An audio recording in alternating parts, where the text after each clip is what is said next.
नमस्कार दोस्तों, hello and welcome to my channel study with scholar पे आपका स्वागत है। कैसे हैं आप सभी? I hope you all well. तो दोस्तों, लास्ट ट्यूटोरियल वीडियो में मैं 2 क्वेश्चन आप लोगों को देने वाला था, उसका आंसर मैं आपसे कमेंट बॉक्स में लेने वाला था बट मैं उसे देना भूल गया। तो सबसे पहले उन प्रश्नों को डिस्कस कर लेते हैं।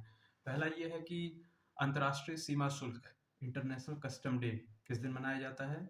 दूसरा है पराक्रम दिवस किस दिन मनाया जाता है? तो बहुत ही आसान क्वेश्चन है दोस्तों।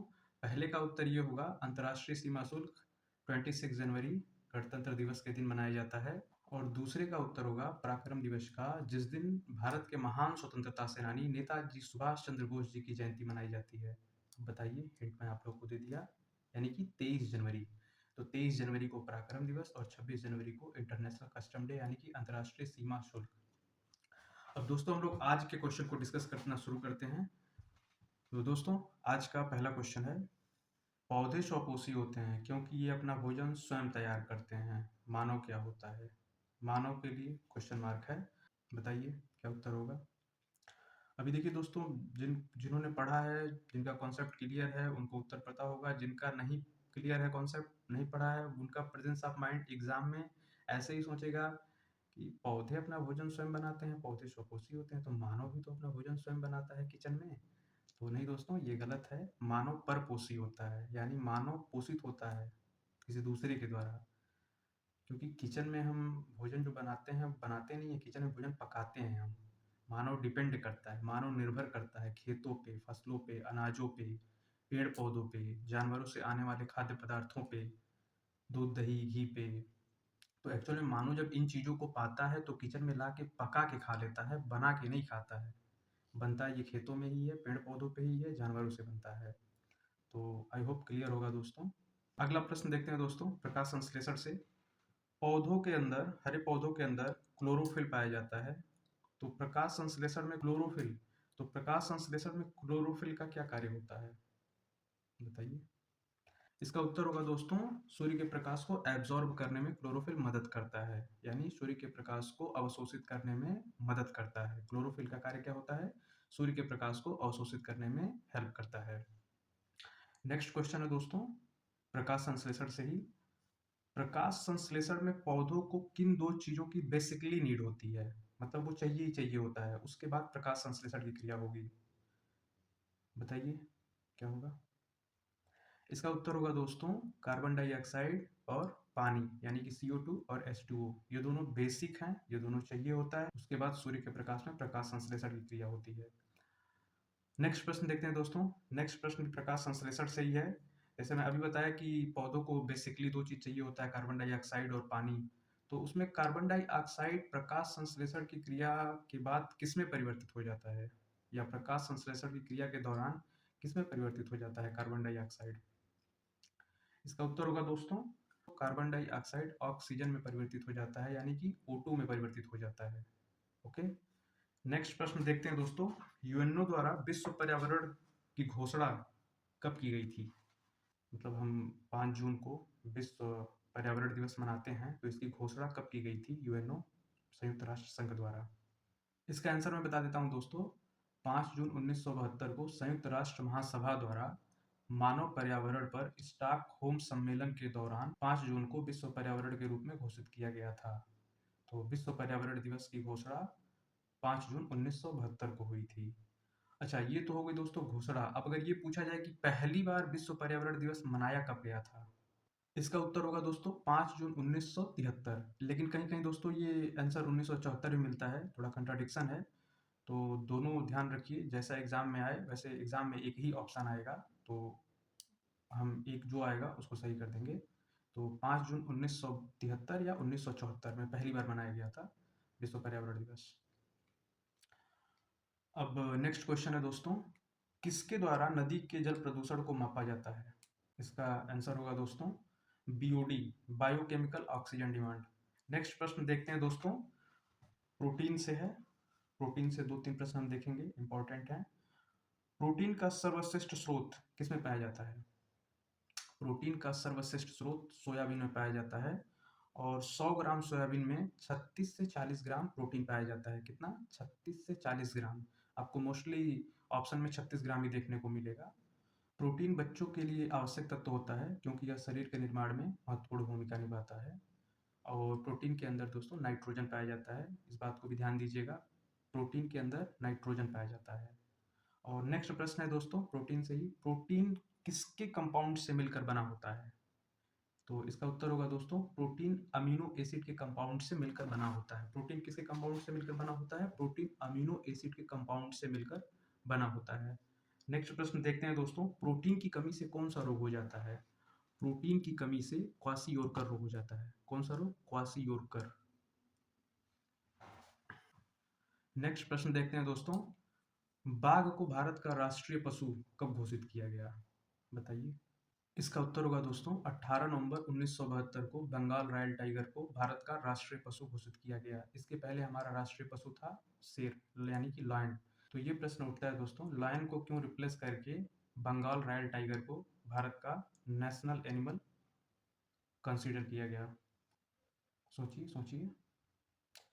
क्योंकि दोस्तों, बाघों की लुप्त हो रही प्रजातियों को बचाने के लिए तथा वन्य जीव को संरक्षण देने के लिए ये एक ऐतिहासिक कदम था।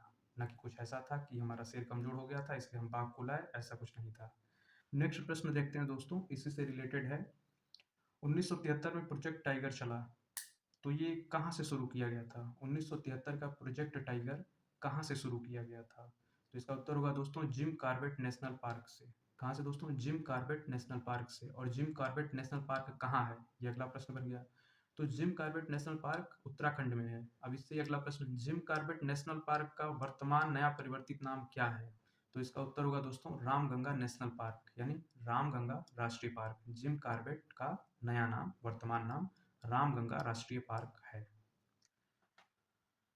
नेक्स्ट प्रश्न देखते हैं दोस्तों, राष्ट्रीय वृक्ष बरगद का वैज्ञानिक नाम क्या है? हमारे राष्ट्रीय वृक्ष बरगद का वैज्ञानिक नाम क्या है? बताइए। इसका उत्तर होगा दोस्तों, फाइकस बेंगालेसिस।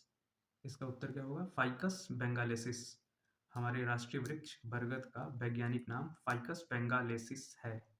नेक्स्ट प्रश्न देखते हैं दोस्तों, सातवां मौलिक अधिकार।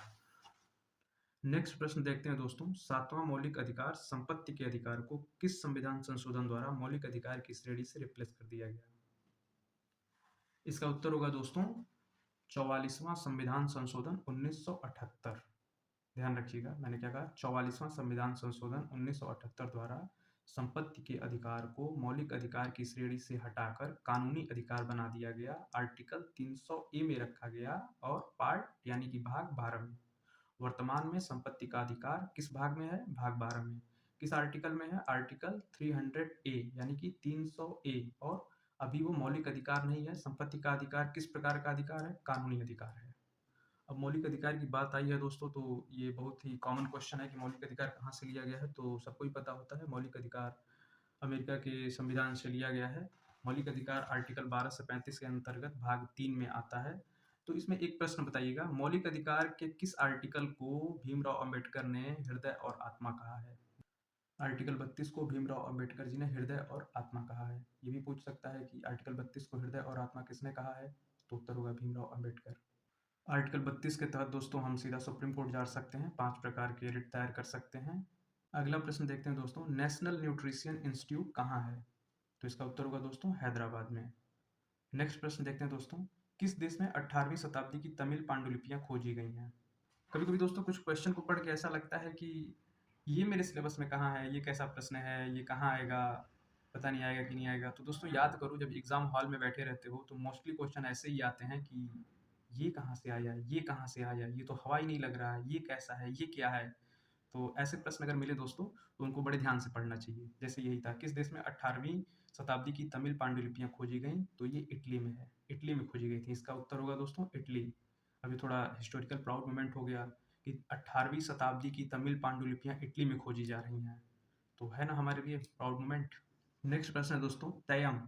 तयम किस राज्य की एक प्रसिद्ध अनुष्ठानिक कला रूप है? तयम, तयम किस राज्य की एक प्रसिद्ध अनुष्ठानिक कला रूप है? मैं हिंट दे देता हूँ दोस्तों, ये उसी राज्य का है जिस राज्य में विश्व महोत्सव एक मुख्य त्योहार के रूप में मनाया जाता है। अब बताइए दोस्तों उत्तर। इसका उत्तर होगा दोस्तों, केरल। केरल में तयम एक प्रसिद्ध अनुष्ठानिक कला है। केरल का तयम एक प्रसिद्ध अनुष्ठानिक कला रूप है और विश्व महोत्सव भी केरल में ही मनाया जाता है।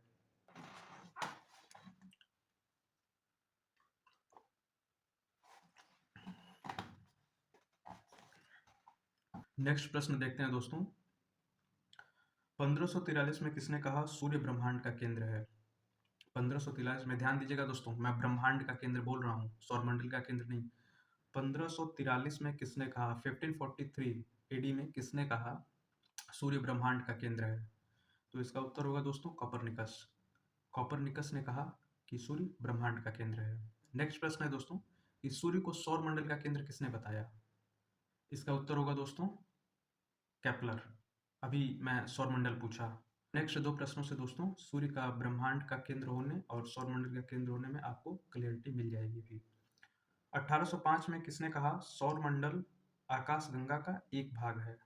1805 में किसने कहा कि सौरमंडल आकाशगंगा का एक भाग है? यानी एक आकाशगंगा में बहुत सारे सौरमंडल, लाखों में सौरमंडल पाए जाते हैं। तो किसने कहा था? तो इसका उत्तर होगा दोस्तों हर्शल। हर्शल ने कहा सौरमंडल आकाशगंगा का एक भाग है। नेक्स्ट प्रश्न है दोस्तों, 1925 में किसने यह पाया कि ब्रह्मांड में लाखों की संख्या में आकाशगंगाएं पाई जाती हैं? ध्यान दीजिएगा दोस्तों, 1925 में किसने कहा कि ब्रह्मांड में लाखों की संख्या में आकाशगंगाएं पाई जाती हैं? तो इसका उत्तर होगा दोस्तों हबल। हबल नामक वैज्ञानिक ने कहा कि ब्रह्मांड में लाखों की संख्याओं में आकाशगंगाएं पाई जाती हैं। अब ध्यान दीजिएगा दोस्तों, कहाँ कॉपरनिकस ने सूर्य को ब्रह्मांड का सेंटर बताया था, यानी कि केंद्र बताया था? क्योंकि एक सौरमंडल में एक सूर्य पाया जाता है और लाखों सौरमंडल एक आकाशगंगा में पाई जाती है और लाखों आकाशगंगाएं एक ब्रह्मांड में पाया जाता है। तो सोचिए दोस्तों, एक ब्रह्मांड में कितने लाखों सूर्य पाए जाते होंगे? समझ पाए आप कि एक ब्रह्मांड में लाखों आकाशगंगाएं पाई जाती हैं और एक आकाशगंगा में लाखों सौरमंडल पाए जाते हैं और एक सौरमंडल में एक सूर्य पाया जाता है। तो एक ब्रह्मांड में कितने सूर्य होंगे? आई थिंक क्लियर होगा। Is that clear? समझ गए मैं क्या बताना चाहता था आप लोगों को? नेक्स्ट प्रश्न देखते हैं दोस्तों, जो कि आखिरी प्रश्न होगा। ग्रहों का गति का नियम 1600 एडी में ग्रहों की गति का नियम किसने दिया था? अब हम देखिए दोस्तों, ऐसे सीधे सीधे पढ़ के जाएंगे ताकि हमारा एग्जाम हो जाए, लेकिन आयोग क्या पूछेगा, ग्रहों की गति का नियम देने वाला वैज्ञानिक किस देश का नागरिक था? तो मैं बता देता हूँ दोस्तों, दोनों ग्रहों की गति का नियम केपलर ने दिया था। किसने? केपलर ने। और केपलर जर्मन का निवासी था, यानी जर्मनी का नागरिक था। दोस्तों ये भी पूछ सकता है कि केपलर ने ग्रहों के गति के कितने नियम दिए थे? तो इसका उत्तर होगा दोस्तों तीन। तीन नियम कौन कौन से थे? पहला कक्षाओं का नियम, लॉ ऑफ ऑर्बिट। दूसरा क्षेत्रफल का नियम, लॉ ऑफ एरिया। तीसरा आवर्तकाल का नियम, लॉ ऑफ पीरियोडिसिटी। ओके, तो दोस्तों आज के लिए बस इतना ही रखते हैं। बाकी आप लोगों को पता ही होगा दोस्तों, उत्तर प्रदेश लोक सेवा आयोग ने अपना 2026 का एग्जाम का कैलेंडर जारी कर दिया। बाकी इसके अलावा दोस्तों ईएमआरएस ने भी अपना रिजल्ट जारी कर दिया है। तो मेरा ईएमआरएस टीजीटी में टायर फर्स्ट क्लियर हो गया है, यानी कि टायर सेकंड मेंस के लिए मुझे शॉर्ट लिस्ट कर लिया गया है। तो दोस्तों इन सब चीज़ों को देखते हुए थोड़ी समय की चुनौतियाँ मेरे लिए बढ़ जाएंगी इस समय। तो देखते हैं, समय मैनेज हो गया तो ठीक है, नहीं तो वही है वही जो राम रचि राखा। बाकी दोस्तों नो टेंशन, स्वस्थ रहिए, मस्त रहिए और व्यस्त रहिए। तो नमस्कार दोस्तों, मिलते हैं।